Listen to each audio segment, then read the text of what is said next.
ஓம் சைராம். நல்லது நினைப்போம், நல்லது நடக்கும். சீரடியிலிருந்து சாய் சச்சரிதம் உங்களுக்காக. இன்றைக்கி நம்ம 40வது நாளில் 42வது அத்தியாயம் பார்க்க போகிறோம்.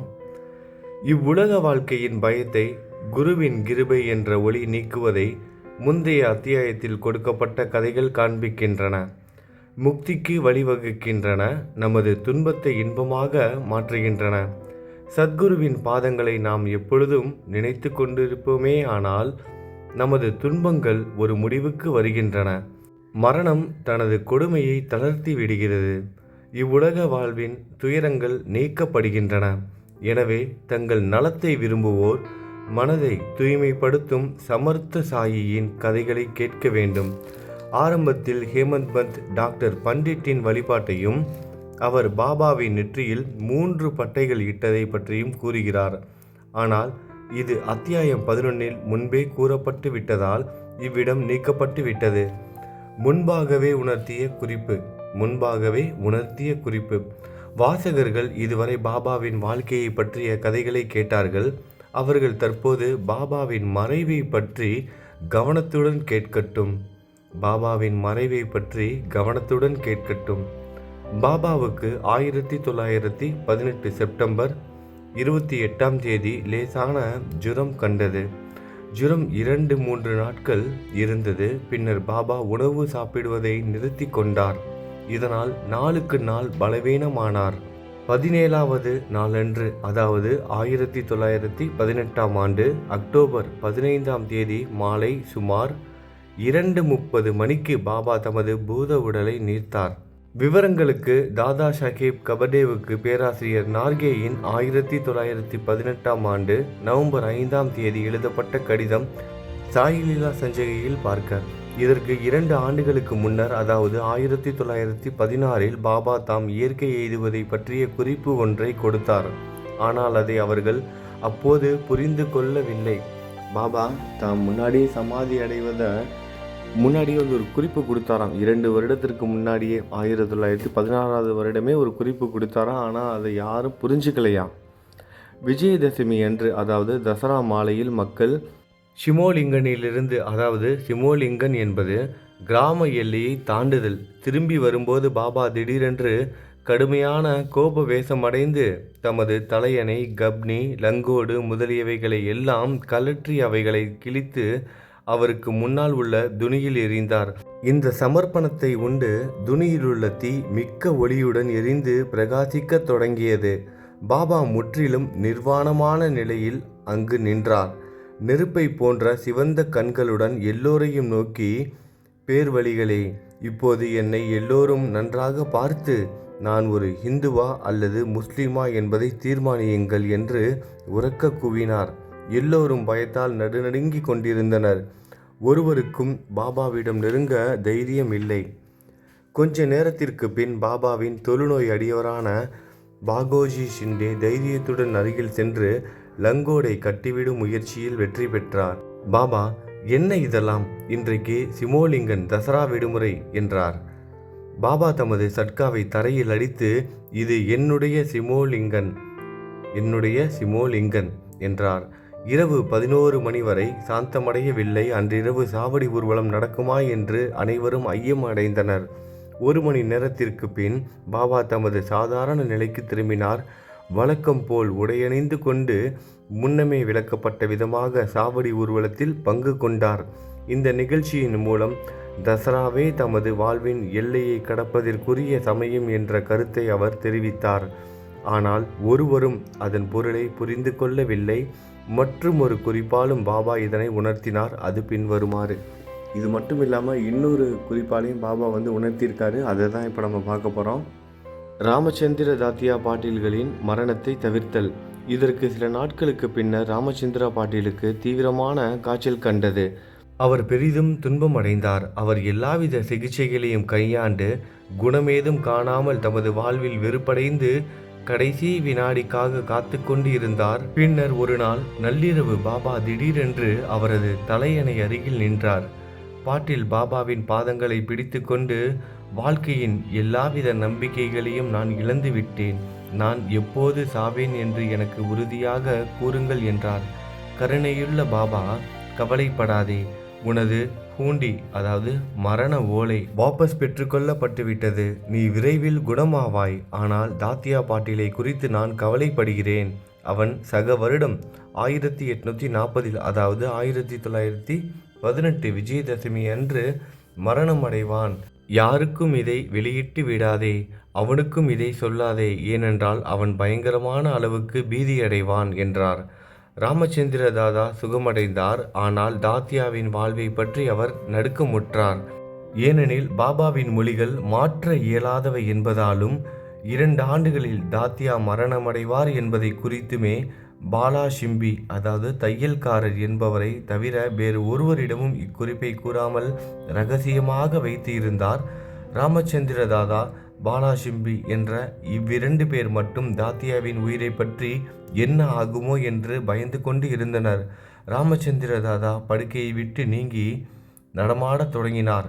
காலம் வேகமாக சென்றது. சக வருடம் 1840 அதாவது 1918 புரட்டாசி மாதம் முடிந்து ஐப்பசி மாதம் வர தொடங்கியது. பாபாவின் கூற்றுப்படியே தாத்தியா காய்ச்சலினால் படுத்த படுக்கையானார். எனவே அவரால் பாபாவின் தரிசனத்திற்கு வர முடியவில்லை. பாபாவுக்கும் காய்ச்சல் வந்தது. பாபாவிடம் தாத்தியாவுக்கு முழு நம்பிக்கை இருந்தது. தாத்தியாவின் காய்ச்சல் மோசமடைந்து கொண்டே வந்தது. அவரால் அசைய முடியவில்லை. எப்போதும் அவர் பாபாவை ஞாபகப்படுத்தி கொண்டார். பாபாவின் கஷ்டமான நிலைமையும் அதே அளவு வளர்ந்தது. முன்னால் பாபாவால் உரைக்கப்பட்ட விஜயதசமி நாளும் வந்து கொண்டு இருந்தது. ராமச்சந்திர தாதாவும் பாலா ஷிம்பியும் தாத்தியாவை பற்றி பயங்கரமான அளவு பீதியடைந்தனர். பாபா முன்னுரைத்தபடி தாத்தியாவின் முடிவு வந்துவிட்டது என்று அவர்கள் எண்ணி அவர்கள் உடல் நடுங்கி வியர்த்தது. விஜயதசமியும் மலர்ந்தது. தாத்தியாவின் நாடி மெதுமெதுவாக அடித்து கொள்ள தொடங்கியது. விரைவில் அவர் மரணமடைவார் என்று எதிர்பார்க்கப்பட்டது. ஆனால் ஒரு வினோதமான நிகழ்ச்சி நடைபெற்றது. தாத்தியா பிழைத்து கொண்டார். அவரது மரணம் தவிர்க்கப்பட்டது. அவருக்கு பதிலாக பாபா உடலை உகுத்தார். ஒரு பரிவர்த்தனை ஏற்பட்டதாக தோன்றியது. பாபா தாத்தியாவுக்காக தமது உயிரை கொடுத்தார் என்று மக்கள் கூறினர். அவர் அங்கனம் செய்தாரா? அவரது வழிகள் அறிவுக்கு அப்பாற்பட்டவையாகையால் அவருக்கு மட்டுமே அது தெரியும். என்றாலும் இந்நிகழ்ச்சியில் பாபா தமது மரணத்தை பற்றி தமது பெயருக்கு பதில் தாத்தியாவின் பெயரை போட்டு குறிப்பு தந்தார் என்றே தோன்றுகிறது. அடுத்த நாள் காலை அக்டோபர் 16 பண்டரிபுரத்தில் தாஸ்கனுவின் கனவில் பாபா தோன்றி, மசூதி இடிந்து விழுந்து விட்டது. ஷீரடியில் எல்லா எண்ணெய்க்காரர்களும் கடைக்காரர்களும் என்னை பெருமளவு துயரப்படுத்தினர். எனவே நான் அவ்விடத்தை விட்டு நீங்கிவிட்டேன். நான் இதை உனக்கு தெரிவிக்கவே இங்கு வந்தேன். தயவு செய்து அங்கு உடனே சென்று பக்கல் அதாவது புஷ்பங்களால் கதம்ப மலர்களால் என்னை போர்த்து என்றார். தாஸ்கனு இவ்விஷயத்தை ஷீரடியிலிருந்து வந்த கடிதங்கள் மூலமாகவே அறிந்தார். எனவே அவர் ஷீரடிக்கு தமது சீடர்களுடன் வந்து பஜனையும் கீர்த்தனைகளும் செய்ய தொடங்கினார். இறைவன் நாமத்தை பாபாவின் சமாதி முன்னால் நாள் முழுவதும் பாடினார். ஹரி நாமத்துடன் தாமே ஒரு அழகிய பூமாலை தொடுத்து பாபாவின் சமாதி முன்னர் வைத்து பாபாவின் பெயரால் மக்களுக்கு அன்னதானமும் செய்து வைத்தார். லக்ஷ்மி பாயிக்கு தானம். எல்லா இந்துக்களாலும் தசரா அல்லது விஜயதசமி மிக மிக புனிதமான நாளாக கருதப்படுகிறது. பாபா தமது எல்லைக்கோட்டை தாண்டுவதற்கு இந்நாளை தேர்ந்தெடுத்தது பொருத்தமே ஆகும். இதற்கு சில நாட்களுக்கு முன்னர் அவர் துன்புற்றார் என்றாலும் எப்போதும் அவர் உள்ளுணர்வுடன் இருந்தார். கடைசி தருணத்திற்கு சிறிது முன்னரே எவருடைய உதவியுமின்றி நன்றாக நிமிர்ந்து அமர்ந்து காட்சியளித்தார். பாபாவுக்கு அபாயம் நீங்கிவிட்டது என்றும் அவர் தேறி வருகிறார் என்றும் மக்கள் நினைத்தனர். தாம் விரைவில் காலமாக போவதை அவர் அறிந்திருந்தார். எனவே லக்ஷ்மிபாயி ஷிண்டேவுக்கு தாம் ஏதும் தர்மம் செய்ய வேண்டும் என்று நினைத்தார். எல்லா ஜந்துக்களிலும் பாபா வியாபித்து இருத்தல். இந்த லக்ஷ்மிபாயி ஷிண்டே ஒரு நல்ல வசதியுள்ள பெண்மணி. இரவும் பகலும் அவள் மசூதியில் வேலை செய்தால். பகத் மகள்ஷாபதி, தாத்தியா, லக்ஷ்மிபாயி இவர்களை தவிர வேறு எவரும் இரவில் மசூதிக்குள் அனுமதிக்கப்படவில்லை. ஒரு நாள் மாலை பாபா தாத்தியாவுடன் மசூதியில் அமர்ந்து கொண்டிருந்த போது லக்ஷ்மிபாயி வந்து வணங்கினாள். பாபா அவளிடம், லக்ஷ்மி, நான் மிகவும் பசியாய் இருக்கிறேன் என்றார். அதற்கு அவள், பாபா சிறிது நேரம் பொறுங்கள், நான் ரொட்டியுடன் வருகிறேன் என்று கூறிக்கொண்டு சென்றாள். பிறகு ரொட்டி காய்கறிகளுடன் அவள் திரும்பினாள். அவற்றை பாபாவின் முன் வைத்தாள். அவர் அதை எடுத்து நாய்க்கு கொடுத்தார். அதற்கு லட்சுமி, பாபா, இது என்ன? உங்களுக்காக நான் அவசரமாக ஓடி எனது சொந்த கைகளால் ரொட்டி தயாரித்தேன். நீங்கள் அதில் சிறிதேனும் எடுத்துக்கொள்ளாமல் நாயிடம் தூக்கி எறிகிறீர்களே, வீணாக எனக்கு தொல்லை கொடுத்தீர்கள் என்றாள். அதற்கு பாபா, ஒன்றும் இல்லாததற்காக ஏன் கவலைப்படுகிறாய்? நாயின் பசியை தணிப்பது என் பசியை தணிப்பது போன்றதேயாம். நாய்க்கும் ஒரு ஆத்மா இருக்கிறது.